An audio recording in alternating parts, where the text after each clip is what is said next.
Hello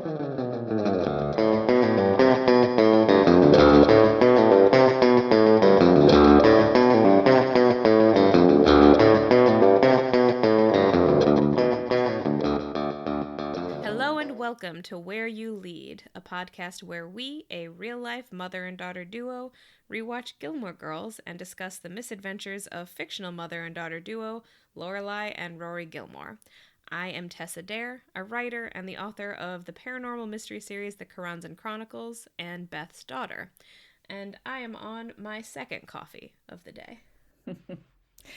And I am Beth, Tessa's mom, and also a writer.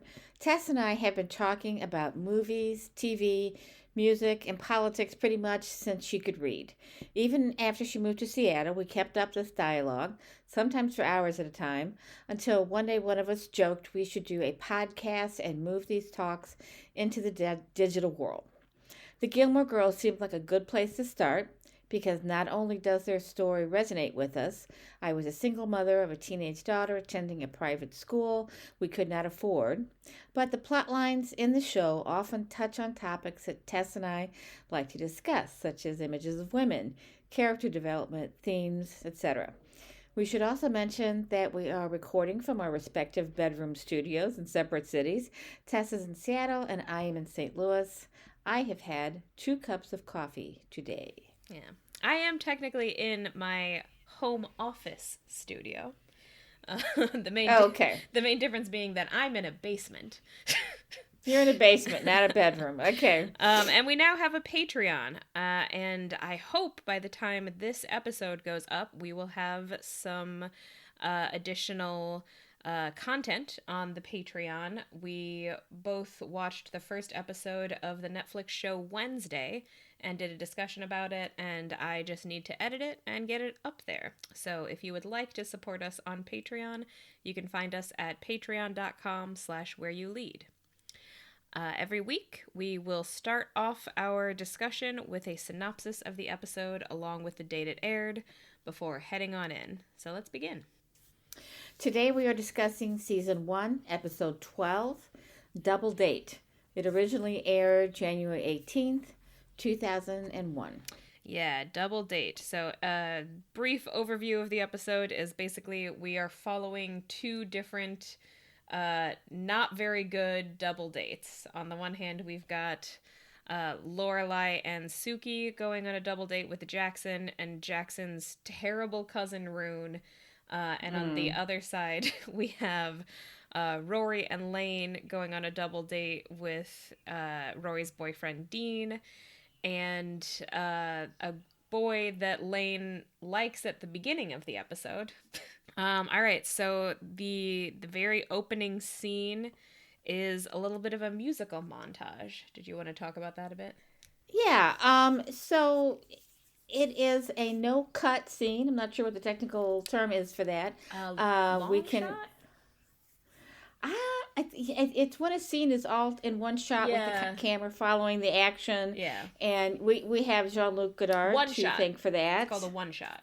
A one-shot scene. Okay. So we have Jean-Luc Godard to thank for that. He kind of pioneered somebody else might have done it first, but he is most famous for the scene in Breathless where it's in the I think it's a hotel lobby, and I'm not sure how long the scene is, but it's 5 or 6 minutes, and the camera moves never stops. There's no edit in the scene, and that's what we mean by one shot. And I think there's another word for it, but anyway, so the camera follows the 2 characters through the lobby of the hotel, and as they're interacting with people, and it was groundbreaking for the time, and I forget what year Breathless was filmed. I want to say right around the year I was born. Yeah. So I like 58 or something. So, but it was groundbreaking for the time. Mm-hmm. And Jean-Luc Godard was a groundbreaking filmmaker, and he just died a few months ago. So I was thinking about all that as I'm watching this scene, because there's really no dialogue in it after Rory opens the door and says "Mom," mm-hmm. which is their clue to get ready to leave the house. Yeah. So then there's this choreography that goes on where they both walk into the kitchen, and this is from a different angle in the kitchen than we usually see. And so they both walk into the kitchen, and Lorelai is making coffee. And it's apparently already started the coffee before they even walk in because it's brewing. And she's putting a cup under it, and she gets Rory's cup, Yeah. and then the camera follows Rory across the kitchen. She goes and puts Pop-Tarts in the toaster, and then she goes back to the left to the coffee maker, and then the camera follows her mother going back to the Pop-Tarts, getting those out. Anyway, so it's the camera follows one or the other of them throughout the entire scene, which is only about a minute long, maybe a minute and a half. And then they walk out together, they pick up their stuff, they exit without coats, and this is January, I'm assuming. but they do that all the while XTC is singing Earn Enough for Us. That's the song that's playing. Now, I'm not sure what the relevance of that is, except for they are kind of starting their workaday day. Yeah. And there are kind of other things in this. And go ahead. Oh, I was just gonna say we do know that they like that band, right? Because XTC was. They like that band. It's actually, for XTC, it's not a bad song. I'm not a big fan of theirs, but it's a pretty good song. But it's talking about how, I need to earn enough money for us so that we can be together. And so that kind of does relate to the double dates that are happening in the show. And also, Lorelai is getting ready to start her work day. And we find out in this episode that she's going to college at night to get a business degree so that she can advance in her career. Yeah. So that all relates to that. So she can earn enough for them. But I love the interaction where Lorelai gets the Pop-Tarts out for Rory, and then Rory fixes Lorelai's tie. Yes. And then Lorelai pulls something out of Rory's hair. Yeah. So I think it's like a leaf or something. I think it's a hair clip. But I think it's a hair clip. Oh, okay. Either Rory made a very weird fashion choice that Lorelai was undoing, or she used that hair clip to like pull her hair out of the way and then forgot to take it out or something. Ah, okay, there you go. So then when they cut to the credits. So that is the open, and it's one of the best opens I think I've ever seen on this show. It was good, yeah. And it sets you up. It's a filmmaking. I mean, they are really using filmmaking techniques here, cinematic techniques, and it's very well done. It sets you up for it being. I was so excited, and it sets you up for this being a great episode, and. It was a terrible episode. Yeah, this is maybe my least favorite episode of this season so far. Yeah. But yeah, no, I agree. Except for that open. The opening is very good. It's got a lot of movement, a lot of creative verve, as it were. And it's another one of these scenes that shows us how in sync Rory and Lorelai are. Yes. Also, exactly. It strikes me that Rory eats Pop-Tarts because that feels like a very them thing to do. It's like kind of the quintessential breakfast junk food. I never liked Pop-Tarts as a kid. I did not like them. I much preferred, what was the other? Toaster strudels. I loved toaster strudels. I did not like Pop-Tarts. And you would not let us eat toaster strudels very often because they are not a very healthy breakfast. I always insisted on protein for breakfast. Yeah. But those were kind of add-ons once in a while, and we did have Pop-Tarts. I like Pop-Tarts. Yeah. But they were mostly desserts. They weren't breakfast because I think breakfast needs to be healthier than 2 Pop-Tarts, especially if you're going to a prep school where they expect you to be awake and on and not just hyped up on coffee at your 8 a.m. class. Coffee and sugar. Yeah. And sugar. But you'll notice that Lorelai doesn't eat anything. Yeah, Lorelai just gets her cup coffee and they head out the door with both of them holding their coffee cups. And so I'm wondering, is Rory still getting on a bus? Because they don't show that. Are you gonna take that cup of coffee on the bus? I don't think so. I mean, because it was an open cup. Yeah, maybe it's a little bit like what you and I used to do, and Lorelai is gonna drop her off at the bus stop, and she'll just leave the coffee cup in the car. I don't know. Yeah, that could be. Yeah, you sometimes did eat breakfast in the car. So totally. Yeah. And now I'm now that I work from home, I actually do have kind of a healthier system. But back when I had to go into an office, I was definitely of the I will just drink the rest of yesterday's coffee and then get out of the house because I did not leave enough time to eat a breakfast. Yeah. Then we go to the credits, and then the next scene, I believe, is Lane has come over to hang out with Rory, and they have a quick discussion of Yoko Ono, and Lane is right. Lane is right about Yoko Ono. I know this was... Well, She makes 2 points about Yoko Ono, and she's only right about one of them. So we may have to disagree on this one. But but the first thing is that she dumps this bag of CDs out on the coffee table. And then my first thought was, did she buy all those, or did she check them out of the library? So that was my first thought. But then later on, they say that she got a good deal on them, so she definitely bought them. But she's got Blondie and Kraftwerk and Yoko Ono, and Rory says, really? And Yoko Ono, and she says Yoko Ono is actually a what did she call it? She said she's groundbreaking. She said she was a very misunderstood artist, which I think is true. Misunderstood artist, maybe visual artist. She was not a misunderstood musical artist, and I would even call her that. But I argue that is the misunderstanding. Most people think that she's primarily a musical artist, and she's not. She's primarily a visual artist. She was a visual artist, but she moved. She left visual art behind. I think when she joined Lennon's World and became this terrible musical artist who just basically screeched and howled. I will say, I'm not exaggerating about that at all. Yeah, no, she's a terrible musical artist. Well, okay, I would say my opinion on that. I have a caveat. I do think she's a very bad singer. Her voice is really unpleasant, but Elvis Costello does a cover of one of her songs, and it's great. Walking on Thin Ice, I love that song. Okay, yes, I agree. She's a better writer than she is a singer, I think for sure. I think she's a really good lyricist. And you know, I'm not super familiar with her catalog, so maybe she's written other songs that aren't nearly as good. No, but I think that's her only song that she's written that's really good. Yeah. But that's a great song. But the other point that isn't that the one that's written, though, was that in response to Lennon's murder, or did it happen before? You know, I can't remember. I'm not sure, because I'm mostly familiar with the Elvis Costello cover, so I honestly, I should learn more about it, but I don't know. But I'm going to look it up really quick here. Okay, go ahead. The thing that Lane is unequivocally right about is that Yoko Ono did not break up the Beatles. And the way she says it is really funny. She says, Sean agrees with me, somebody else agrees with me, Julian's still in denial, but what can you do? Yeah. And it is a really cute in like back and forth between them, regardless of what side you fall on. And I actually think it was kind of good that they positioned it that way, because I feel like it allowed them to sort of make this argument for Yoko Ono without necessarily endorsing it, which I feel like probably now people would be a little bit more sympathetic toward Yoko Ono, but I think definitely at the time she was still a pretty hated figure. It also helps that Paul McCartney has come out and talked about it and said no, she absolutely did not break up the Beatles. Lennon didn't even break up the Beatles. Yeah. I did it. McCartney walked away from the Beatles. Yeah. So that's a little known fact that he has only recently admitted to.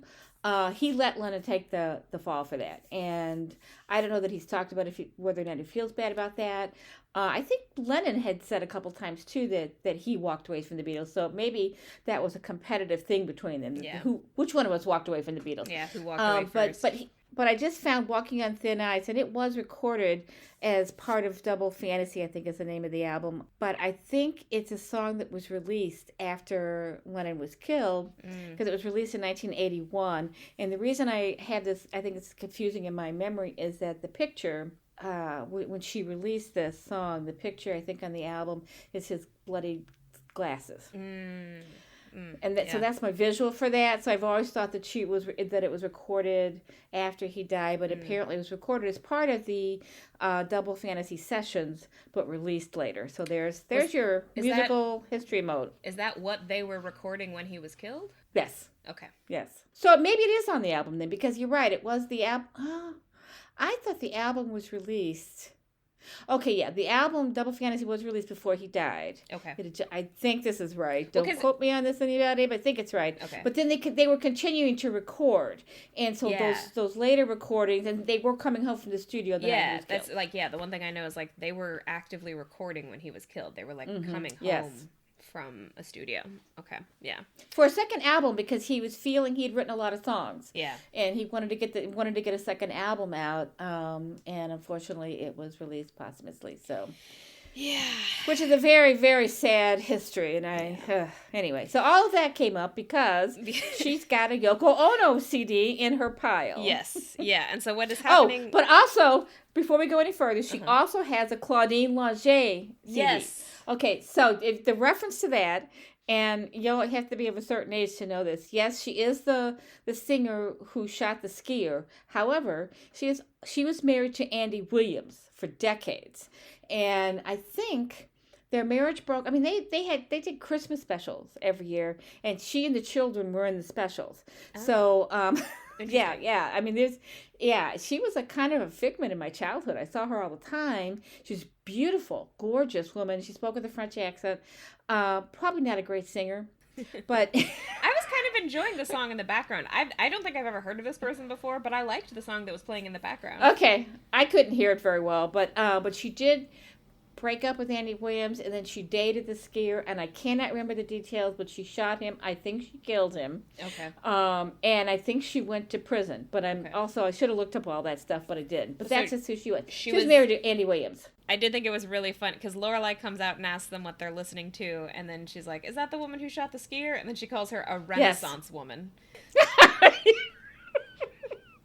I swore I wasn't going to laugh directly into the microphone anymore. But, she is 80 years old. She lives in France now. Okay. Andy Williams, I think, died. I think he's been gone. He was older than her. So let's see if she killed the guy. Hold on. Arrest and trial. She was arrested and charged with fatally shooting her boyfriend, Vladimir Spider Sabic in Aspen. This was my first awareness of Aspen, that it was a rich person skiing town. Yes. Where you murder your boyfriend sometimes. Where you murder, yeah. So she was convicted of negligent homicide. Oh, sentenced to pay a small fine and spend 30 days in jail. And that's what she did. Huh. But I did not realize she released CDs. So yeah, interesting. So what's happening in this scene is that Lane and Rory are hanging out, listening to some of this music, and Lorelai, meanwhile, is super stressed about an upcoming test at business school, and she keeps coming in to interrupt them, which at first seems like she's, asking them reasonable things like turn the music down, but eventually it becomes very clear that in fact she just does not want to study, and she's using these teenage girls as a way to procrastinate from studying. And I can't decide if it's because she's bored or she's afraid of failing. It may be a combination. I think it's both. Yeah, I think it's both. Yeah. I mean, it does sound pretty boring. Yeah. She's reading about Walmart and what's the other company that she was reading about? Taco Bell. Oh. Taco Bell and Walmart, and how they made changes in their business model. She's reading about business models. Yeah, I feel like it's very commendable for her to be going through business school, but yeah, it's I can totally understand why she's kind of bored out of her mind. I feel like if I were in her shoes, I would probably be feeling exactly the same way. I do not miss having to take tests. And exactly. And the thing is, if she really thinks she needs a degree to move up in her career, why doesn't she get a degree in something that she enjoys? And just take a couple of business classes. I mean, I think what she's saying is that this is in service of her and Suki eventually opening their own inn, which is their dream together. And I guess even though she currently manages the inn that they work at, she doesn't necessarily understand all of the other, business side of it. But I do agree. I don't necessarily think that what she needs is a degree. I feel like maybe it's more just, a couple of, business accounting classes and maybe some marketing classes would probably be fine. Yeah. And it could be that when she does eventually take over the inn by buying it, they will have to get a business loan. And maybe it's better to have this on her resume that she's got a degree. I don't know. So what stands out for me about this scene is that she's so worried about passing this business class, and yet what she does in the very next scene, shows her competence as a businessman, as a manager, as someone who instinctively understands how to make things, how to problem solve, how to manage people, how to make things work. She knows this like she knows the back of her hands. I mean, she doesn't really need the degree, except that she probably needs a degree for, whatever purpose. But, and she wants to have a degree. She wants to graduate. Yeah. She didn't get her high school diploma. So in this next scene, they are overbooked at the end. Yeah. And Michel is telling her that they're overbooked. And she's like, that can't be right. How can we be overbooked? They argue back and forth a little bit. And she finally accepts what he's saying and quickly fixes it. Yeah. Almost immediately, as any good hotel manager would do. Yeah. She puts him in a suite. They didn't pay for a suite, but she puts them in a suite overnight because it's not their fault that the inn is overbooked. And then she says, we'll move them into a regular room the next day, and we'll give them a free dinner, a dinner on the house to make up for the hassle. Yeah. And she solves it. She doesn't have a degree. Yeah. But she figures this problem out. So yeah, and then she walks back into the kitchen where Suki is working on what she calls a variation on a baked Alaska. And then Jackson comes in, and Suki and Jackson are suddenly like very awkward around each other and like oddly formal and like weirdly nice when, you know, every time we've seen them before they're like sparring and at each other's throats. So then Jackson leaves, and Lorelai's question is, okay, so who walked in on who naked? And you know, when with this awkwardness, that something has either happened or hasn't happened, because the last time we saw them, she asked Jackson if he'd like to go out at some point, and we haven't really picked it up since then. So she's asked him out, he said yes, but then they haven't gone on the date, and time is just like stretching on. And then she and Lorelai have this back and forth, which I like both do and do not identify with, just because. So like basically what's happening is Suki feels like she already put the work in of asking him out, and it should be up to him to like push forward the next step. And one of the things she says is, I want to be the girl, which like I do get that, especially as someone who is kind of an introvert. Like it does kind of suck when you're in this sort of situation with someone where like there's indications that they're interested, you have reason to think that they're interested, but you still don't know for sure. Every step there feels like you're putting yourself out on a limb and making yourself really vulnerable, and she wants to be done with that part. She doesn't want to have to do it again, which I do understand. But I'm also just like, it doesn't matter which gender you are. Just, if you like them, just go for it. And you do already have the yes. Come on, girl. Okay, so to counter that, and I agree with you, there's two thoughts on this. Is that first, at one point she says it's his turn. Yeah. And I agree with that. If she made the effort to approach him and say, how would you be interested in me? Basically, is what she asked. Why doesn't he pick it up then and say, yeah, how about this? Let's do this. It is his turn. Yeah. And I completely understand that. Now, the part where she says, I want to be the girl. So here's my question. That's my generation speaking. Women my age find it hard to ask men out and wait for them to do the asking. But your age doesn't necessarily. I mean, so I don't think that that's entirely gone for my generation, but I do think it's different. That was going to be my question. Yeah, I do think it's different. I mean, especially among my introverted friends, we've definitely had joking conversations about like, well, we shouldn't have to ask anyone out because we're the girl. But it's not really like, we are very aware that we're using that as an excuse because we're just, you know, introverted and afraid of rejection like everyone is. But like men are. Men are. Yeah, exactly. And men will make that case that we've had to do this for forever. So what's your problem? But so, I will say, I technically asked my partner out. We were on a dating app and already talking, and we had been talking. We were on one of those apps that only allows you to talk for like X number of days before forcing you to like actually get each other's numbers or lose each other forever. Like your conversation will disappear. And we had like had a couple of back and forths, but this was kind of the way that I did these things on apps is like, you know, if we had been talking for a certain amount of time and I felt like we clearly had enough to talk about, I a couple of times asked people out, and it's definitely, which is easier. That's easier to do on a dating app 100%. Than it is face to face. Yeah, absolutely. Yeah. So, absolutely. Yeah. Yeah, I don't think I've ever actually asked anyone out face to face, but I mean, I'm also just of a generation where that in general doesn't happen as often. Like pretty much. That's a very good point. Yeah, yes. Like most of us do not really. I mean, you know, it's different for different people. I do know plenty of people who like all of their partners they've met through like mutual friends, and all of their stuff has been like face to face. But like me and a number of my friends all of our dating experiences have been through apps, and so like all of it, all of the initial stages happen online, which is definitely it's way easier to type something out and send it out into the world than it is to like say the words face to face. Technology certainly makes it easier to do nowadays, but also, as we will find out as this episode goes along, and this isn't true for Jackson and Suki, it may make it harder to know the person you're trying to go out with, which is something that happens in this.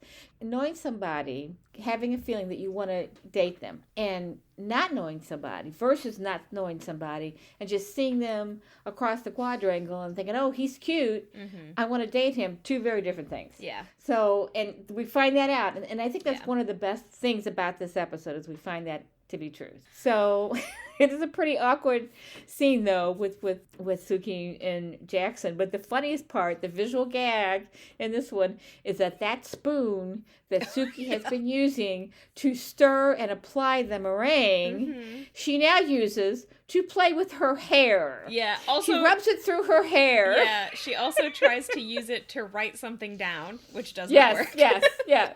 But before she did that, she was rubbing her hair with it, and I'm like, does it still have meringue on it? And are you going to use that again before you wash it? Well, maybe I think egg whites are supposed to be good for the hair, so maybe she's just putting on a hair mask. There you go. She's distracted. She's so distracted by this situation that she's not paying attention to what she's doing with the spoon. So. Yeah. And so the next two scenes I don't think we have to dwell on very much, but basically in the next scene, Rory is reading Sylvia Plath's journals. Yes, and I wrote down in my note, cut to Rory reading Sylvia Plath, because of course. Of course. Of course she's reading Sylvia Plath. And then she honestly, I didn't like this scene very much because it's mostly just her and Dean making out. But it's terrible. Yeah, it's terrible. But she does manage to ask him to ask out his friend Todd. Todd is the friend's name. On behalf of Lane, and they agreed to go on a double date. Let's cut to Michel, because that's the best thing. Okay, yeah. So then we get back to Suki and Lorelai, and Suki basically strong arms Lorelai into a double date, which delights Michel to no end. And what is the line she says? I forget what she offers her, but she then says, you will not regret this. And Lorelai says, pick another phrase, and she says, you will not have to pay. Yes, that's it. And then Michel, we look over at Michel, he is laughing. Now, I think you can count on one hand the times in this whole series that Michel smiles, much less laughs. Yeah. And so I really think we need to name this episode the one where Michel laughs. All right. Because I took a picture of it, because I was like, he was laughing so hard, and that is just... I'm almost wondering what was the joke the actors were telling each other before Michel started laughing, because that's how bad it was. Yeah, but at Lorelai's chagrin. Yeah, it almost feels like Yannick Truesdale is like coming through the character a little bit. Because my understanding is that those three actors are like very friendly with each other, and that the actor who plays Michel is like much nicer in real life than Michel. Oh, I'm sure he is. Yeah, he's just a great actor. But he laughs at Lorelai's chagrin over going on the double date. That is just wonderful. I mean, he knows, because he's probably been there. Oh yeah. Absolutely. And because like you also just kind of know, first of all, like blind dates are in general sort of considered you're setting yourself up for a disaster, and I suspect he's probably thinking like, I mean, who could Jackson possibly be bringing to this double date? It's not going to be anyone good, and he's right. I mean, just the guy's name alone, Rune. Rune. Yeah. Rune. Really? I do want to talk about that actor in a second, but I guess before we get to that, the next scene is everybody getting ready. And I do think this scene is a little cute, but it's also just very kind of stereotypical, and I feel like it's not actually a great scene for it's a pretty good scene for Suki, because I feel like her nerves make sense for her character, but I feel like, I don't know, it almost feels like Lane and Rory became different girls in this scene, and I don't know exactly how I feel about it. Also, it's kind of funny to me that Lorelai claims she did such a great job on Suki's makeup, and as far as I can tell, they're all just wearing lip gloss and mascara. Like, that's fine, that's cute, but it's not particularly impressive makeup. But the whole scene feels like a filler. Yeah. Like they're just filling time here. Now the two girls though, when they're getting dressed, that actually they're doing something there. I want to say setting the scene that they don't usually do in this show, which is to portray Rory as a feminine teenage girl. Yeah. And she is. And you don't see it very often because the emphasis is on her intellect, and her her cuteness. She's very cute, so it's not, and her personality. She's got a great personality, but not on her being a typical teenage girl who wants to look good for her date. Yeah. And Lane wants to too. This is Lane's, Lane's taking a big risk here, as we will find out later. She's lying to her mom. She's going out on a date, which she knows she's not supposed to. When there's a non-Korean involved who has no medical aspirations, that's the way she describes how dangerous, how much of a risk it is for her to take to go out with somebody. Yeah. And so to see her prep for that, to do her hair, it's kind of nice. I mean, I do like that this episode has Rory actually being a good friend to Lane, but she doesn't do it first. She doesn't want to do it. She pushes back and pushes back. She is reluctant, but then she does finally do it. And I think I think they're saying that Lane is wearing Rory's clothes, that like the outfit that she wears is mostly Rory's. Well, but of course she is, because Lane's mother is not going to buy her the kind of clothes that she could wear on a date. Not that you should really. It's not like they're going to the prom. Well, also, how different does it have to be? What they're wearing is just like very normal clothes. It's not normal clothes. Yeah. Like they're just wearing like jeans and sweaters. But it could be that Rory's clothes are a little bit, not dressier, but stylish. Yeah, I'm thinking a little bit more stylish. I'm guessing they're more stylish, more like, teenagery and less like middle-aged Korean mom-y. Right, which is what Lane a lot of times looks like. I mean, she comes over to Rory's house sometimes and changes her clothes. Takes off layers. Yeah. And then we get back to Lorelai and Suki, and like Suki's hairstyle looks like a full-on prom hairstyle in this first scene. Yeah, it's terrible. It's not great. It's not great for her face. It's honestly so big that I suspect she's wearing like a partial wig, because it's so much hair that I suspect they put like a wig over her like ponytail or something. Also, her outfit is not my favorite. I mean, like, I actually think it looks pretty good. Especially once she gets the shawl. When she gets the shawl, it's better, and I do like the skirt, but I don't love the like coral sweater over a pink top. I don't know. It just feels like there's not enough contrast there, and it just sort of starts to look like an explosion of pink to me. But that's Suki. I guess, yeah. Is very colorful. But the interesting thing is when, what's the guy's name? Jackson gets there, he actually, he goes, starts at the top of her and takes her all the way down. And I forget what it is he says about her hair, but then he says he likes her outfit. He thinks she looks good. But at that point, Lorelai has already taken the deep blue, royal blue shawl and put it around Suki's shoulders to kind of cut the pink a little bit. Yeah. And it looks a lot better. So, but the hair is still ridiculous. Yeah, the hair is ridiculous. Let's see. Lane and Rory take off, and then Jackson shows up with his cousin Rune. But before they take off, the best line in the whole episode is where they tell her they're going to see a movie, and Lorelai says, "Okay, nothing dirty, violent, or French, please." I think it's the best line of the show. But it's also foreshadowing, because she is aware that they're going to a movie, and she's giving them rules. Yeah. But she does not have all the information. Yeah, she doesn't know who they're going to the movie with. So then Rune shows up, and this is where I want to talk about the actor a little bit. The actor is Max Perlich, who had a minor role on Buffy, and that's the main thing that I want to say. Is that why he looks familiar? What was the role? So in the season finale of season 2 of Buffy, a random demon on the side of good comes down to give her a special sword and some advice. So it's kind of a one-off role. He also does a little bit of voiceover in that episode. But yeah, it's a very important episode of Buffy. His role is kind of small in it, but I always remember him because he does the little voiceover of the episode. Well, and I looked him up because his face looked familiar. He looked very distinctive. There was something about it that looked familiar. I didn't see that because I probably have to go down 20 years to find it. And but he's not done a lot of work in recent years. He's done a lot of voiceover work.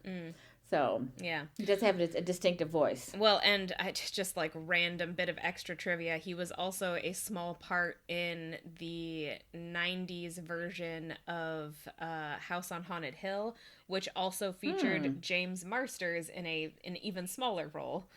James Marsters is another Buffy actor. So randomly, these two Buffy actors were in this, frankly, quite terrible remake of an old Vincent Price movie. Yeah. But yeah. All right, but yeah, so that's my spiel on Max Perlich. Well, and that's the actor, but the character is so rude. The character you almost sucks. feel like they came up with R-U-N-E for his name when they really wanted to call him R-U-D-E. Yeah. And that was a takeoff on it. But also ruin is an old thing, right? Runes are like an old... I think it's a real thing. I like a rune, is an old thing, and it means like a symbol or something. Like yeah. So he is pissed off that Lorelai is so tall. Is tall because I guess he's short, but he doesn't look that much shorter than Jackson. Yeah. Although it doesn't matter how tall Jackson is because Suki's really short. Yeah. So, but the thing for me is that some men really obsess over how tall they are and whether or not are willing to be seen with a woman who is taller than them. Yeah. And she is tall. And I feel like part of what I don't like about this part of the plot is that I feel like we're supposed to find him funny because I feel like the joke is, ha ha ha, who could ever find beautiful Lauren Graham to be ugly? Like, I feel like the joke is Lauren Graham is so beautiful that it's shocking that a man could find her unattractive. But my feeling is just like, he's so mean that like it's just not funny to me. Like, first of all, that's what I was saying. No, it's not funny. Yeah, like it's not funny. Like, the things that he's saying are not inherently funny, and I don't find that disconnect to be hilarious. Like, as far as I'm concerned, like, your rudeness is not affected by the attractiveness of the person you're being rude to. Like, I would find this just as rude if he was, acting this way to someone that we don't find as conventionally attractive as Lorelai. I mean, imagine if he showed up and was like talking about how fat Suki is. We would not feel that was okay. We would not find that funny. And so I don't think it's funny just because Lauren Graham is hot. And Rune is not particularly attractive himself either. So for him to be talking about, and let's also set the scene here, because they are only 5 feet away from the front door. They walk away from the front door as if to say, oh, they're not going to hear us talking, but he's so loud that Lorelai and Suki can both hear him talking. And not only does he keep going on and on about how tall she is, then he says she has big ears. Yeah. How can you even see her ears? Her hair is down and her hair covers her ears. So how can you even see that? But he's adult, he's rude, he's not very attractive, and yet he has the nerve to say that this woman who is smart and funny and beautiful is not good enough for him. And it's not just that he's saying that she's not attractive. He's saying she's not appealing to him. And she's standing there listening, but here's the other part of that is that she's got to know better. I mean, if it were me and I looked like her and I was standing there listening to this, I'd say, I'm going with you, Suki, but this person is an idiot. And yet she's looking a little hurt. I mean, for a couple seconds. I think that makes sense though. Like, I think she knows she's attractive, but I think it's very hard, no matter how attractive you actually are, it's very hard to listen to someone say this kind of stuff about you and not have it affect you at all. Also, like, we do know that she is tall. Like, we have mentioned that she's tall before. So, even if she normally doesn't feel self-conscious about that, having someone say something that's at least partially true, even if their opinion on it is weird, like, that can still affect you. And I think this is my point, is like, it kind of doesn't matter how confident or attractive the person who is the object of the rudeness is, like, that's still rude and it's still going to hurt their feelings. And that's why it's not funny to me. It's not funny, but it did it did remind me that Lorelai is actually not the most confident person in the room. Yeah, true. She comes across that way because she's witty, and she has witty comebacks, and she's pretty.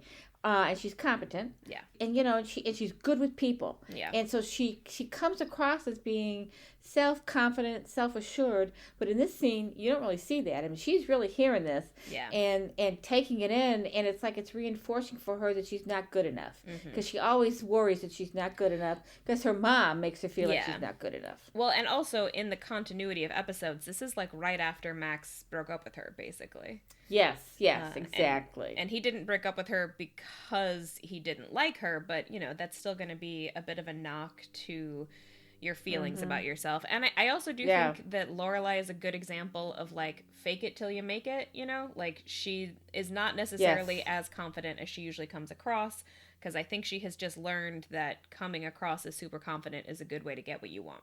Yeah. But it's a difficult scene. And she is a good friend because she goes through with it. She goes with Suki. She knows how nervous Suki is.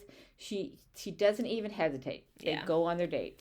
And then hilariously, when they go to the French restaurant, I kind of feel like everyone except Lorelai is terrible to the waiter. It's like, oh my God. Rune is still being super rude.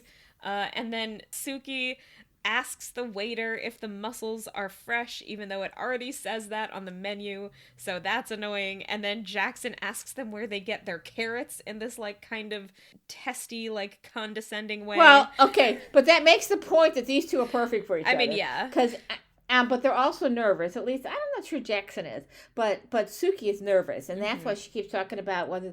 And she I know it says that they're fresh, but maybe they're fresh in the sense that they were frozen fresh, but now they've been thawed. Yeah. And the thing is, she's talking. You don't realize this until later when Lorelai draws it to her attention, but she's actually saying all this to Lorelai, not to Jackson. She is talking to Lorelai. Yep. And this is not her date with Lorelai; it's her date with Jackson. Why isn't she talking to him? And why is she going on and on? Well, she's nervous. Yeah. And Rune is rude. Yeah. He's rude to the waiter. He's rude to everybody. And then Lorelai finishes the scene with, "I'll have a martini and keep them coming, Keep them coming, yeah." Which I feel like she's the only one who's behaving appropriately to the waiter. Yes, she is. She's very nice to the waiter. Yeah. But she works in the hospitality industry. Yeah. So she grasps it. But so does Suki, although Suki is behind the scenes most of the time. Suki does not interact directly with customers. And also Suki and Jackson have both previously been shown to be just a little socially unaware. Oh, they're so inept. Yeah. That's why they're so perfect for each other. Yeah. One of the reasons. Yeah. So I don't know how much. I guess we can just go ahead and so the rest of the episode kind of flips back and forth between the two different double dates. So we go back over because they're contrasting. Yeah, they're contrasting between the two dates and how they're going is kind of and they're both one going, of the best things about the episode. Yeah, but they're both going not great. So yeah, back over to Rory and Lane. Rory keeps trying. So they're all standing in line for the theater, which we finally get to see the theater again. We are firmly establishing that the theater in town is this weird living room theater. And there's Lane and Dean are standing a bit ahead of Rory and Dean are standing a bit ahead of Lane and the other boy. Makes no sense. Why are there like three couples ahead of them? Yeah, I assume it was intentional to like give them some time to chat, just the two of them. All right. But yeah, it is a little weird. Also, I hate this scene. I think this is a bad scene for Lane. I hate her little spiel. Well, I have mixed feelings about it. We cut to Lane and the boy, and it does do a very good job of showing that this boy is, like, not on Lane's level. And, like, much like Lane, I am a big fan of Beck, as we have discussed on the podcast before. But I kind of hate her little rant. Like, her whole little rant is like, other girls are stupid and I'm so smart.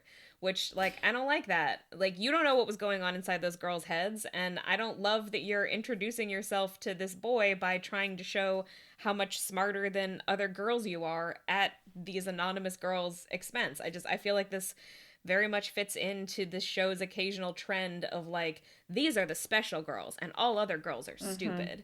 And I don't love it, despite the fact that, like, I do know exactly what Lane is talking about. Beck is a very kind of tongue-in-cheek kind of musician, and a lot of the stuff that he does is sarcastic, for lack of a better term. Yeah. But I also feel like she's a little bit missing something there, which is that, sometimes when a musical artist, because basically what happens at this, I think, show that she's talking about is like Beck does a somewhat sarcastic impression of a big rock star, and all of the other girls were going wild for it, like he's just a big rock star and not getting the like subversion sarcasm of it.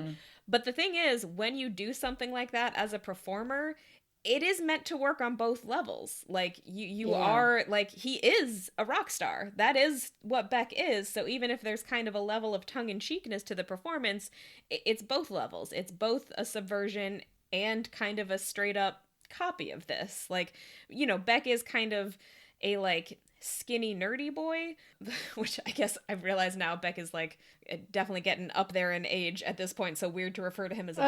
Oh, yeah, but he's not a boy. But he is also a pretty well-known rock star, so it's not just pure sarcasm, and she's a little bit wrong. But worse than that, I just don't think that there was any reason to throw other girls under the bus in this moment. Yeah. Well, okay, so a couple points about that. I didn't get all that from that, but you are much closer to their age than I am. So what I got from it is that she was nervous just like Suki was nervous. Yeah, and I so agree. she's talking nonstop. She never shuts up. And she starts with Beck, and instead of just talking about, you're right, she takes that story too long. Yeah. But I think it's because he's not interacting with her. He's not engaging. He's not responding to what she's saying. So she keeps saying it to make the point. And if he just said, "Yeah, that's really weird," or just something, nothing. He never says anything.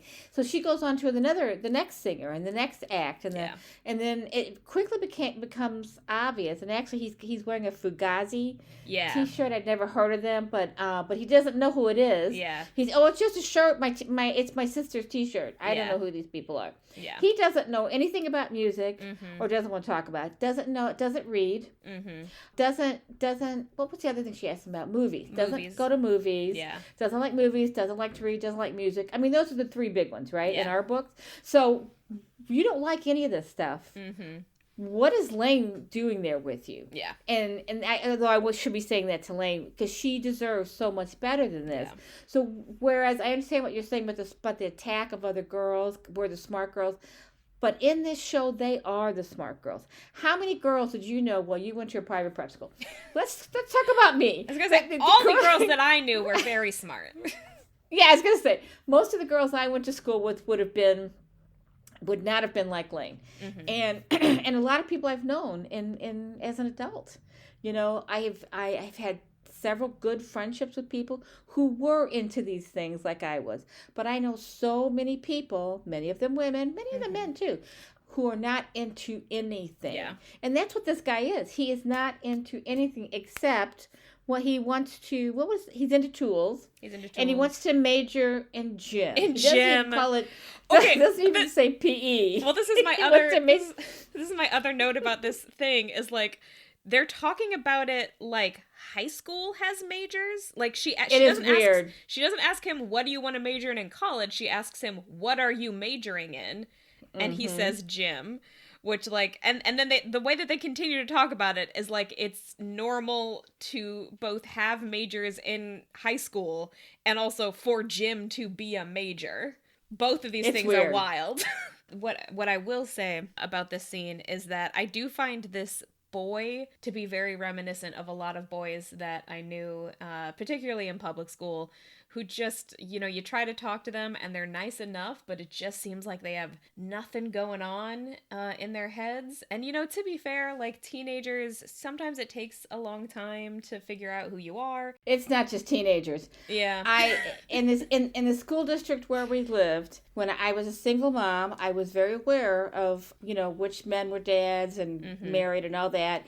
And to a T, they were only into two things. And it didn't really matter what their career choice was, whether they were married. The two things they were interested in were money and sports. Ugh. And that's what they could talk about. So, because I would overhear conversations. And I particularly listened to single men because I thought, is this somebody I'd be interested in? No. they would talk about football. Yep. And then it would be baseball, because Yep. those were the two big, or hockey. Those are the three big ones in St. Louis at that time. And the stock markets. Yeah. That was it. And a lot of these men were stockbrokers. This is affluent. I shouldn't say they were all stockbrokers, but they were involved in the stock market in some capacity, the business, whatever, because this is an affluent school district. Mm-hmm. So I was amazed, astounded, and appalled that they could not hold a conversation about anything other than those two. What felt to me like sports and money. It was basically it. So those were the men who were raising these teenagers the boys that had no. Now, the girls, on the other hand, a lot of times could talk about things. But, and of course, the women I knew in the school district were all much more interesting than their husbands. I hate to say that, but it's true. And I mean, I feel fortunate that is not my current experience with other people. Yeah. I have plenty of male, female, and those that lies betwixt friends, and they all have way more interest than that. And fortunately for me, none of them are particularly into sports, which is great, because if I never hear about sports again for the rest of my life, I'll be happy. You say that until you have children, and then you'll be going to soccer games. Well, that's different. I'm talking about professional sports. It is. Like back when I was in high school, I loved rooting for the girls' basketball team. It's different when you know someone who's playing, because then you have an emotional stake in the game. But I'm talking like, professional sports where it's all like millionaires and I don't care about any of them. So how is the Seattle football team doing this year? We have a football team?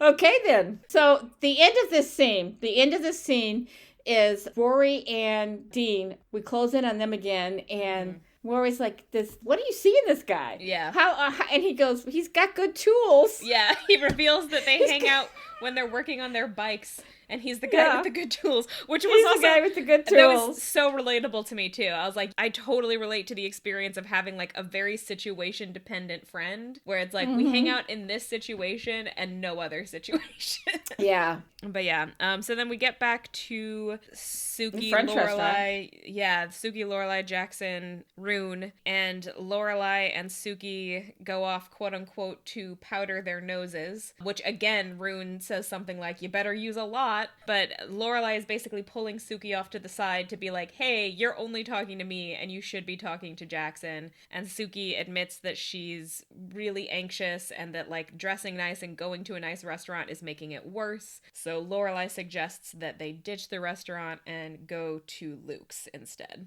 And this is actually, we talked about this a little bit in the last episode, I think, where we talked about first dates. Yeah. And how meeting at a coffee shop in a very casual and informal way is a great way to have a first date, because it makes you less nervous. You don't have to dress up for it. You don't have to worry about, what you're going to eat and if it's going to be all over you. I was just watching the Abbott Elementary TV show. It's new. Yeah, it is brilliant, and you really should watch it. It's great. I want to go back and watch the first season. But Quinta Brunson. Quinta Brunson, yeah. She's the creator and the head writer. She's also one of the main actors, and she is just wonderful to watch. I used to watch her on BuzzFeed. Well, she goes on a first date, and she's decided ahead of time. She does what I always do, not on first dates, but just when I'm going out to dinner. I check the menu online to see what kind of food there is. So she did that. I think everybody does that now. So she did that, and she decided she's going to get the ribs, barbecue ribs. And so she's talking to one of the other characters whose name I can't remember, the actor's name I can't remember. He's kind of a semi-love interest for her. But anyway, the date she's going out on is with one of his friends. So he tells her, maybe don't get the barbecue, because I've seen you eat barbecue. So at the very end of the episode, they cut to the furthest date, and she agrees with him. Yeah, you're right, I shouldn't get the barbecue. So they show them on this date, and she's eating the barbecue, and it is all over her face. Oh, I shouldn't say over her face. It's all around her mouth. She is thoroughly enjoying this barbecue, but it is all over her mouth, and it's like, she looks adorable because she is adorable. But you can see what he's like, yeah, she did. And the date, what is his name? I can't remember. But he at one point says, so do you need a napkin? And she said, oh, no, I'm fine.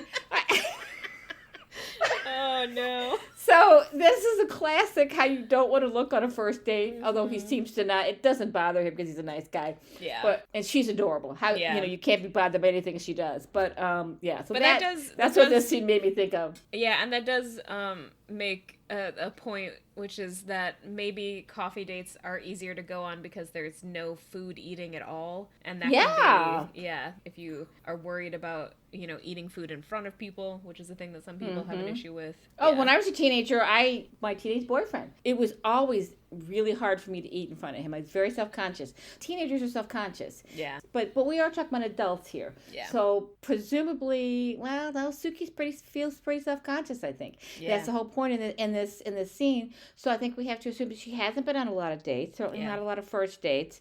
And she's very self-conscious. She's worried about how her hair looks, which is terrible. Her hair is terrible. We've already established that. And so they agree to take her hair down. And there's something else, and then they're going to go eat at Luke's. But there's a third thing. The third thing is that she feels uncomfortable in the dress, and Lorelai tells her that she's wrong about the dress, and she looks great. That's right. Yeah. That's right. Take your hair down. You look great in the dress, and we'll go to Luke's. Yeah. Yeah. So then they do go to Luke's, and at this point, Rune finally, jumps off the deep end and basically, stands up and, demands that Jackson leave with him. And I will say, I feel like kind of an open question in this episode is, what exactly is going on in Jackson's head.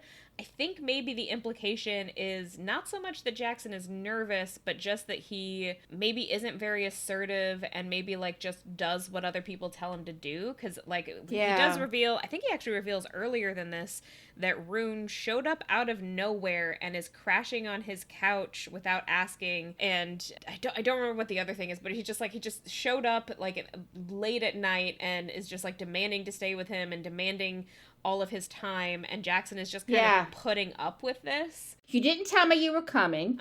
You didn't. You told me what we were going to do when you got here, and it was I didn't have any choice in the matter. So I think you're right. He's unsure how to act here. Yeah. He's waiting for a cue from Suki, who gives it to him, which, bless her heart, she finally speaks up for herself. Yes, she finally speaks up for herself and makes it very clear that she, wants to be on this date and wants Jackson to stay, which, Don't leave. I do think is a good move for her, but that does mean that she has 3 times now had to reassure him that she's interested, because she's the one who asked him out, she's the one who verified when they were going out, and now she's the one who tells him to stay, which I don't know, I'm not saying that that's a bad thing, I'm just pointing it out, basically. This is essentially the 3rd time that she's had to be no, I really do want to be on this date, and now it does finally seem to click for him, and maybe it's just that he needed to be looking her in the face as she said it or something. Or maybe it really is just that, Jackson does not like to make decisions for himself. He needs a leader to follow.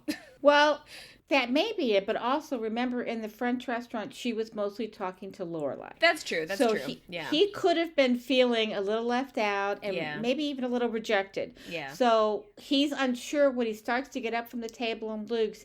He's very hesitant. He's moving slowly.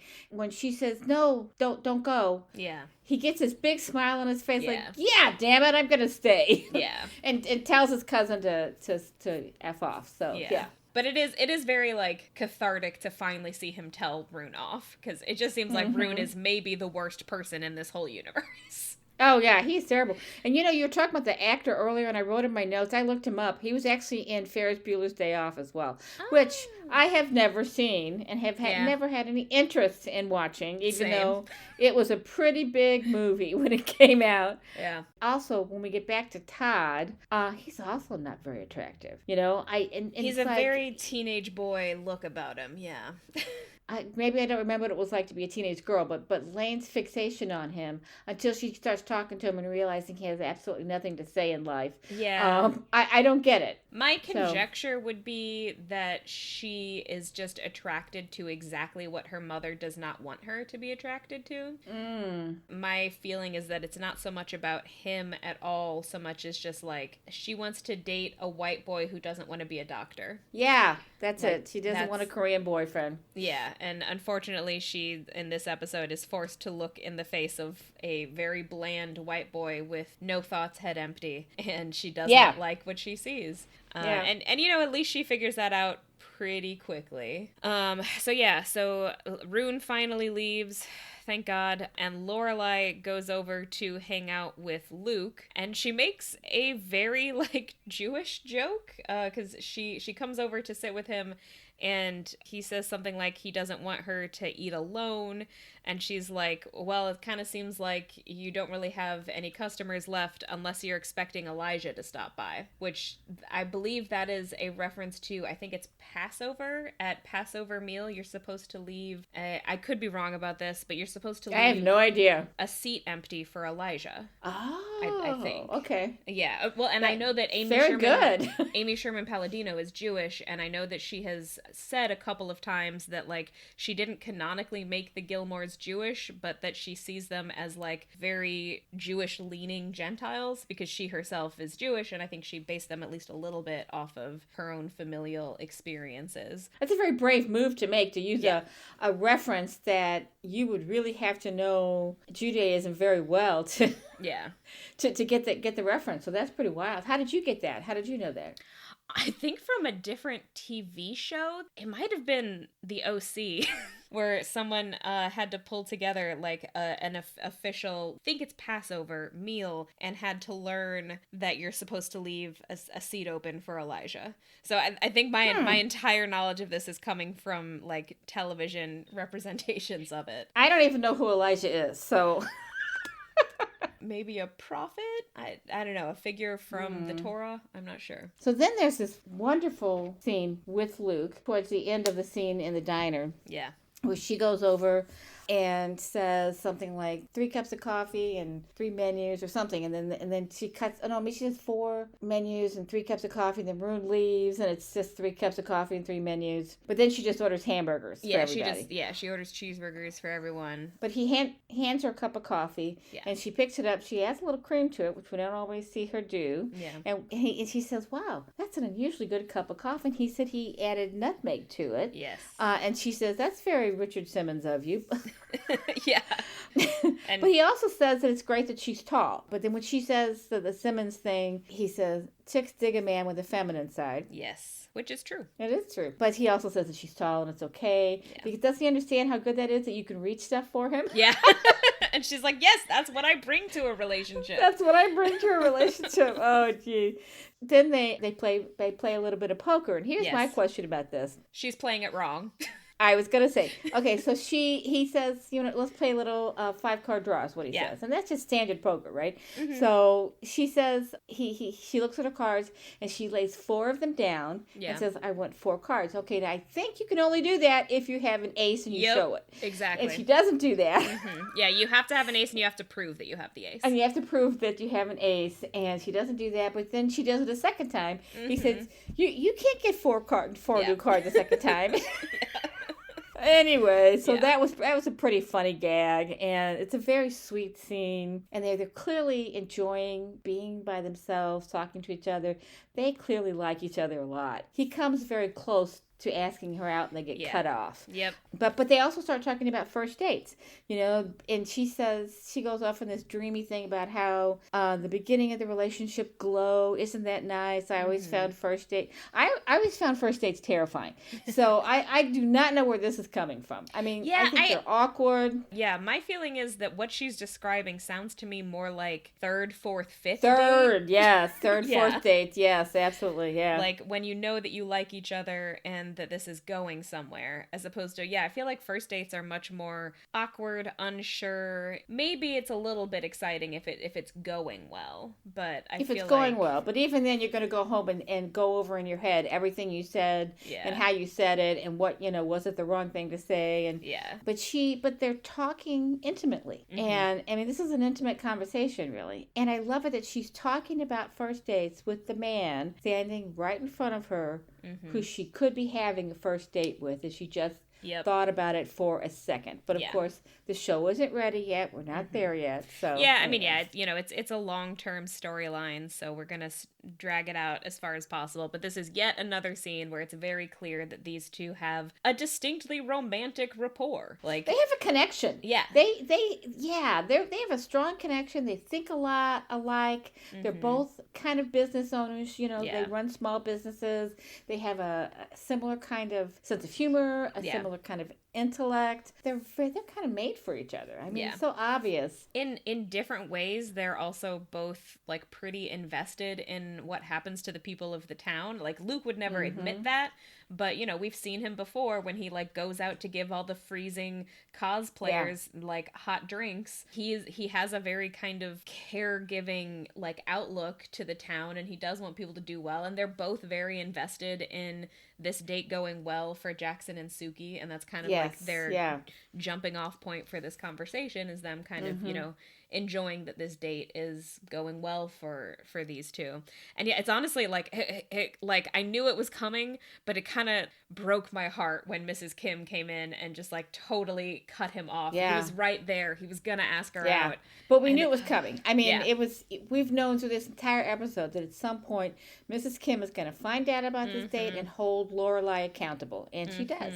And that's the next thing that happens. Mrs. Kim crashes in. The jig is up, and they have to go and find Lane and Rory, and they do, and Mrs. Kim drags Lane off, and then Lorelai has to have a somewhat tough conversation with Rory, where she tells her that, she's not pleased about having been lied to. And Rory makes the argument of, I knew that Mrs. Kim would not be on board with it, but I think that Lane should be allowed to go on dates, basically. And, if we had told you, would you have kept the secret for us? And Lorelai says, no, I can't lie to another mother like that, because Mrs. Kim has a right to raise Lane the way she wants to. And it's a really important point here. It's not just that she's her daughter, but that's a position of loyalty. Yeah. She does not want to get her mom in trouble with Mrs. Kim, so which is weird. It's a weird way of looking at it, but she does lie to her, so her mother won't have to lie to Mrs. Kim, and so the lie is on Rory. Yeah, it's all on her. She takes responsibility and she's accountable for it. And she says, this is my friend. I would do it for her again. This is my friend. She wanted me to do this, and I understand that your position is as a mother, and Lorelai's position is Mrs. Kim gets to make these decisions for her 16-year-old daughter who is not 18, and still lives under her roof and within her rules. Yeah, and the interesting thing is that Lane does usually really respect her mother's rule. I mean, she breaks the rules all the time, but she usually doesn't go so far as to break them in a way that Mrs. Kim would find out and be disappointed in her about. And this is one time that she makes an exception to that. And it's both sad because she's growing up and kind of wonderful because she's growing up, and Mrs. Kim is not going to want to hear this. But at some point, Lane is going to be 18 and on her own, and Mrs. Kim will not be able to make the rules. So wouldn't it be better if she if she was given a little bit more freedom now while she's at home and she can afford to make mistakes, instead of waiting until she's 18 and on her own. I mean, that's my philosophy. But and I think you and I have a very different outlook on this whole thing than Mrs. Kim does. I think Mrs. Kim's position on it is that basically Lane shouldn't be dating at all until she's ready to get married, and then she should just like find one suitable Korean doctor and marry him, and that's the end.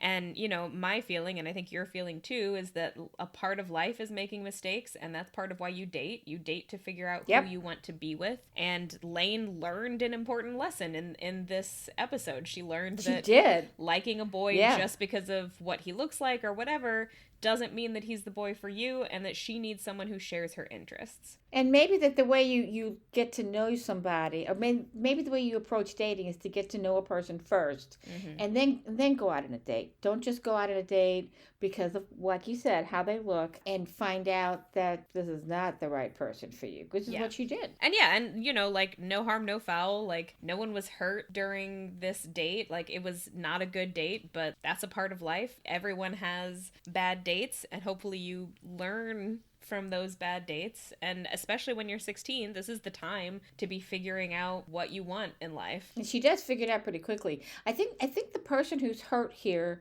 is Mrs. Kim. Yeah. I think she is hurt that her daughter broke her rules, and now she's thinking, does she break them all the time? Well, she does break them all the time, and Mrs. Kim doesn't know it, but she is hurt over this. Yeah. And the way she describes Todd is not that he's not just the guy for her, her, but he's, quote, not the guy for anybody who can read, write, or talk, or function on a basic human level. Yeah. I wrote that down, got to get it out. The other thing I noticed about this is when, and this is in the next scene, but Mrs. Kim's house is on a busy street, and then I realized, oh, they live upstairs from the antique store. The antique store. Okay. Yeah, and then Rory climbs a tree to get to Lane's bedroom. The window. I thought was pretty cute because that's usually like a thing that like boys do. A boy does. Yes. Yeah. So I thought that was pretty cute. And then Lorelai shows up to have a chat with Mrs. Kim, which seems like it doesn't go well, but it does actually have a result. Because Mrs. Kim basically outright insults Lorelai and says that she doesn't want her child to end up anything like Lorelai. And Lorelai's like very good in this scene. She doesn't take offense. No, she starts it. She says it first. She starts it. Yeah. Yeah, I think that's what turns Mrs. Kim around is that when she says to her, I don't want my daughter, she says, when I 16, I was pregnant, I don't want my daughter to turn out like me. And I don't want Lane to turn out like...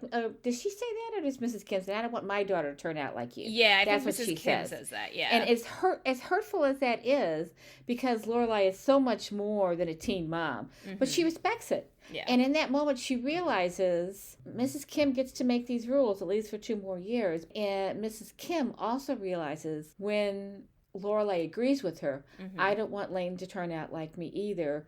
It's fragile, but they do establish just a little bit of connection there. Yeah. They agree that what they want is for their daughters to be safe, to not get pregnant at 16, to go to college, to have good lives. They agree on, I think, on all of that in that moment. Yeah. Mrs. Kim recognizes that in Lorelai, and for just a couple of seconds, you can see just a little bit of recognition in her eyes that Lorelai is a mother who cares about her daughter too. Maybe she can trust Lane to go to Lorelai's house in the future, because of course that's the big deal here. They don't want to break up the girls' friendship. Yeah, and like Mrs. Kim starts at a place of Lane is never going to go over to your house again, but then in the next scene we find out that she has softened the restriction on Lane enough to allow her into the yard, which we all consider to be a big up to the win. sign. Yeah, it's a big win, and it happens in a couple of days. I think it's Sunday when they go out on the dates. Presumably she went to school the next day.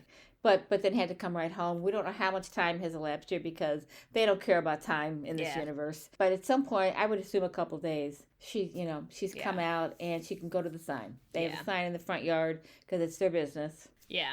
And then we do get one more Luke and Lorelai scene where you can see him trying to get back to that moment and thinking that maybe he's gonna now ask her out, but he chickens out at the last second and goes for a much more platonic, we should play poker again sometime. Yeah. Now, before that happens, we also find out that Lorelai got an A- on that test. Oh, yeah. True. Yes. Yeah, the business test. And Suki got a second and a third date. So, again, we're playing with time here. Yeah. I have no idea how much time has elapsed, but if the dates were on Sunday and she's gotten a second and a third date, it may actually be a week later. Yeah, and I guess we are supposed to think that, like, Lane has been grounded for some period of time. So, maybe it's been a week. It may be a week later, And we also learned, and maybe we've seen this before, Rory has a pager. So... Yeah. Because Lane pages her and says, hey, I can talk to you. Yeah. So, but the foreshadowing, I think at this point, is for the coming relationship with Luke, because they're sitting there. And this is not the first time we have seen them be aware of each other as someone of the opposite sex. It's like the third or fourth time. And they've come close to talking about dating and haven't done it. They haven't jumped that hill yet, but they are there. This is kind of maybe the first time that we've seen them in this situation while Lorelai is not dating someone else, because Max has broken up with her. And she didn't date Ruin a second time. Yeah. Yeah. I mean, that was a technical date, but not really technical date, yeah. But they are both hedging with each other in this scene, too. So that's a little bit. Anyway, so then it ends, and the music at the end is very good. And I couldn't get the name of the song, don't know what it was, but it was really good. I liked it. Yeah. So, summary? Wrapping things up. I mean, I definitely overall did not like this episode that much. I really don't like Lane's kind of anti-feminist rant about how dumb all the other girls at the Beck concert were.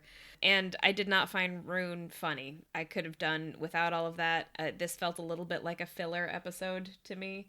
Not all of it. I mean, I think some of it was important. Like, it's good that we got Suki and Jackson's relationship to move forward. And I guess, though, this counts as some character development for Lane, but it's a very small piece of character development for Lane, and I'm sure we're never going to see Todd again. I'm sure he's gone. I think we might actually see Rune again. I have a vague memory that he continues to show up occasionally. We'll see if he is any funnier next time. But that all being said, I did enjoy the Luke and Lorelai stuff. Their rapport is great. It was a like lovely, poignant, tragic moment when he's about to ask her out, and then Mrs. Kim crashes in, and you just know that it's all over. I don't think I hated this episode as much as you did, because I thought there were redeeming moments in it throughout. I think when Rory admits that she lied so her mother wouldn't have to, says a lot about Rory as a character, as a person, and Lorelai realizes that in that moment and is kind of proud of her. Yeah. So I think that's really important. I think Mrs. Kim having a real short realization there that Lorelai is not the devil. She still has a long way to go, because she's going to have to accept at some point that her daughter may not marry a Korean doctor. So those two scenes I thought were really good. I think Lane does some growing up in this episode, because she realizes something. That it's not about how the boy looks. It may be nice, but she's got to know something about the person before she decides she wants to date them. That's a really big learning experience that we all learn at some point in our lives. And so that was...